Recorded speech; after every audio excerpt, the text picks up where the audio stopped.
College life can feel like a roller coaster. One moment, you're laughing with friends, and the next, you're buried under assignments, feeling the weight of expectations. It's easy to overlook the silent struggles. Stress, anxiety, and burnout are all too real. Many of us push through, thinking we have to keep up appearances. But it's okay to admit when things get tough. Seeking help isn't a sign of weakness. It's a step toward healing. Finding support, whether through friends, counseling, or even just taking a break, can make all the difference. Remember, you're not alone in this journey. Every day feels like a race against time. I sit in lecture halls, surrounded by hundreds, yet I feel so alone. Late nights are filled with textbooks and the flicker of my laptop screen, drowning in assignments and looming exams. The pressure to maintain a perfect GPA is suffocating. It's not just about grades. It's internships, research, and the constant comparison with peers. I watch friends thrive, while I silently battle perfectionism and burnout. Each grade feels like a life or death situation. The weight of expectations can either build me up or crush me entirely. It's exhausting, and I know I'm not the only one feeling this way. Every semester, I find myself staring at my tuition bill, and it feels like a punch to the gut. The numbers keep climbing, and I can't help but wonder how I'm going to make it work. It's not just the tuition, it's the textbooks, the supplies, and don't even get me started on living expenses. I'm juggling classes, part-time jobs, and the constant worry of how to cover it all. I work late shifts at a cafe, and while I'm pouring coffee, I'm also calculating how much I can save for rent. It's exhausting. I know I'm not alone in this. Millions of students are in the same boat, trying to balance their studies with the pressure of financial insecurity. Student loan debt has skyrocketed to over $1.7 trillion. That's not just a number. It's a weight that follows us long after we toss our caps in the air. I see friends who graduated years ago still struggling to pay off their loans, and it's a constant reminder of what's at stake. How can I focus on exams when I'm worried about whether I can pay rent next month? For many of us, financial anxiety is a bigger exam than the one in class. It's like a shadow that looms over every decision I make. Do I buy that textbook or save for groceries? Do I take on another shift or risk falling behind in my studies? The stress is relentless. I find myself lying awake at night, my mind racing with thoughts of bills and deadlines. It's hard to concentrate on lectures when I'm preoccupied with how to make ends meet. I've learned to navigate this chaos, but it's not easy. I've had to become resourceful, finding scholarships, applying for grants, and even starting a side hustle. But even with all that effort, the anxiety doesn't just disappear. It lingers, a constant reminder that I'm not just a student, I'm also a financial survivor. And while I'm grateful for the opportunities one have, I can't help but wish for a system that doesn't put so much pressure on us. We need to talk about this. Financial stress shouldn't be a rite of passage for students. It's time to advocate for change, to push for more affordable education, and to support one another in this journey. Because at the end of the day, we're all just trying to make it through, one day at a time. College can feel like a whirlwind of expectations and pressures that often go unnoticed. You step onto campus, surrounded by thousands of students, yet somehow, you can feel completely alone. It's a strange paradox. Everyone is here, but many of us are just trying to fit in, to find our place in this vast sea of faces at parties. You see groups laughing, sharing stories, and you can't help but feel that pressure to join in, to be part of something. But what if you don't feel like you belong?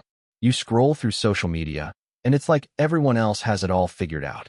Their lives look perfect, trips, friendships, achievements, while you're sitting in your dorm, feeling like an outsider. Those carefully curated posts can amplify feelings of inadequacy, making you question your worth and your identity. For international students, the struggle can be even more intense. The cultural isolation is real. Language barriers can turn simple conversations into daunting challenges. You want to connect, but sometimes it feels like you're speaking a different language, even when you're using the same words. The loneliness can be overwhelming, and it's easy to feel lost in translation, caught between your roots and the expectations of a new culture. Many students grapple with the conflict between who they are and who they feel they should be. There's this constant tug-of-war between authenticity and the desire to fit in. You might find yourself wearing a mask, pretending to be someone you're not, just to gain acceptance. But that mask can become heavy, and the longer you wear it, the more disconnected you feel from your true self. That it's crucial to recognize that college isn't just about academics. It's a journey of identity. When you're constantly battling feelings of not belonging, it can lead to deeper issues like depression. It's easy to slip into a cycle of negative thoughts, feeling like you're not good enough or that you'll never find your place. But remember, you're not alone in this struggle. Many students are navigating the same challenges, even if it doesn't seem that way on the surface. It's okay to reach out for help, to talk about what you're feeling. Finding a community, whether it's through clubs, support groups, or even just a few friends who understand, can make a world of difference. Embrace your uniqueness. Your journey is your own, and it's perfectly okay to take your time figuring it out. College is a time for exploration, not just academically, but personally. Allow yourself the grace to be authentic, to stumble, and to grow. In the end, it's about finding your voice amidst the noise and learning to love who you are, not who you think you should be. Mental health on campus is in crisis. Anxiety and depression rates among college students have skyrocketed, and tragically, suicide is now the second leading cause of death. Picture this: students waiting in long lines at counseling centers, faces filled with worry and despair. Many universities offer limited services, leaving students on waiting lists for weeks. We tell them to ask for help, but what happens when that help isn't even available? The stigma surrounding mental health keeps many from reaching out, feeling like they're alone in their struggle. It's time we confront this issue head-on and demand better support for our students. It's hard to put into words how the pandemic reshaped my life. I remember the moment everything changed. One day, I was juggling classes, internships, and a vibrant social life. The next, I was staring at a screen, feeling like I was in a bubble that kept getting smaller. Isolation crept in slowly at first. I thought, I can handle this. But as weeks turned into months, the weight of uncertainty became unbearable. I watched friends lose internships, opportunities that were supposed to launch our careers vanish overnight. It felt like we were all standing on a cliff, watching our futures slip away. Grief became a constant companion, not just for the lives lost, but for the experiences we missed out on. Graduation ceremonies turned into virtual slideshows. Celebrations were replaced by muted Zoom calls. We were mourning milestones we didn't even realize were so precious until they were gone. Even now, as we navigate hybrid classes, it feels like we're all in a state of limbo. Some days, I'm in a classroom, surrounded by faces I barely recognize. Other days, I'm back in my room, staring at the same four walls, trying to focus on lectures that feel distant and disconnected. It's like we're all trying to find our footing on shifting sand. The social connections we once took for granted have become fragile. Texts and video calls can't replace the warmth of a hug or the laughter shared over coffee. I've learned to cherish the small moments, like a spontaneous walk with a friend or a late-night chat that stretches into the early hours. Those fleeting connections remind me that we're not alone in this struggle, but there's a flicker of hope. We're learning to adapt, to find new ways to connect and support each other. We're becoming resilient, even if it's hard to see right now. I've discovered new passions, new interests that I might never have explored if life hadn't taken this unexpected turn. It's a journey, and while the road ahead is still uncertain, I'm learning to embrace the unpredictability. We're all in this together, navigating the chaos and finding our way back to each other, one step at a time. Taking care of your mental health isn't a sign of weakness. It's an essential part of survival. Every small step you take matters. Let's talk about some effective coping strategies and solutions that can really make a difference. First, let's dive into time management. One of the best ways to tackle overwhelming tasks is to break them down into smaller, manageable chunks.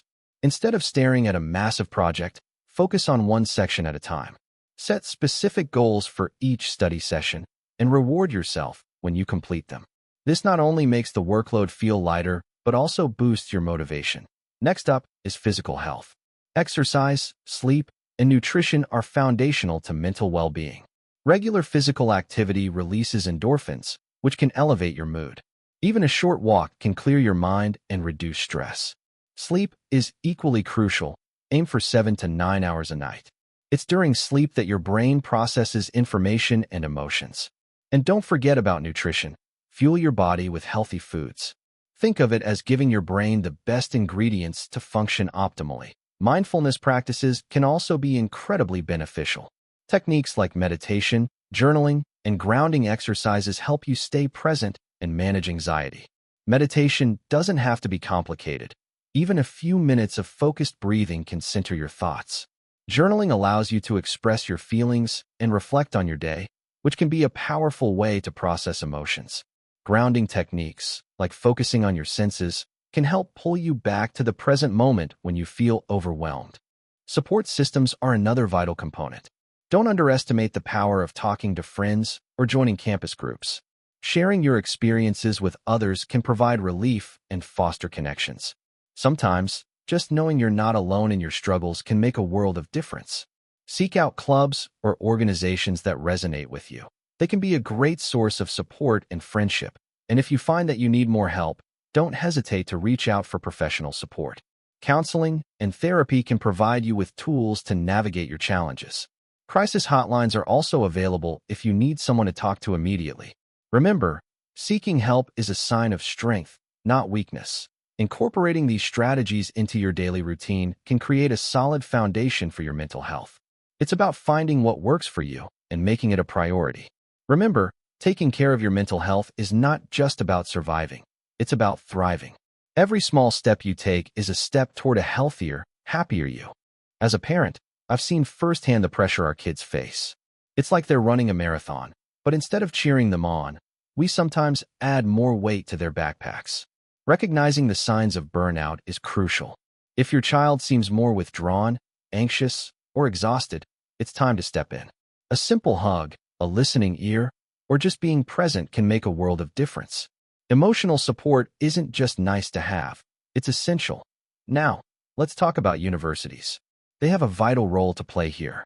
Increasing access to counseling services is a must. Students should feel comfortable seeking help without fear of judgment. Reducing the stigma around mental health is key.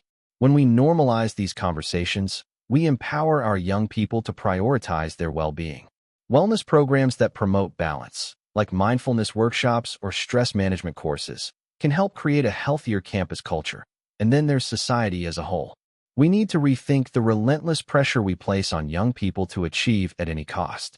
It's not just about grades or accolades. It's about fostering resilience and a sense of self-worth that isn't tied to performance. Let's celebrate effort, creativity, and individuality. We should encourage our kids to explore their passions, not just chase after the next big achievement. When we work together, parents, institutions, and society, we can create an environment where our young people thrive. Let's build a supportive network that prioritizes mental health and well-being. After all, success isn't just about what you achieve. It's about how you feel while getting there. Let's make sure our kids know they're not alone in this journey. Depression among college students isn't just a personal issue. It's a collective crisis. By breaking the silence and offering real support, we can change the story. Remember, you are more than your grades, more than your debt, and more than your struggles. You are not alone. Help is out there, and healing is possible. If you know someone who might be struggling, share this video. It could make a difference in their life.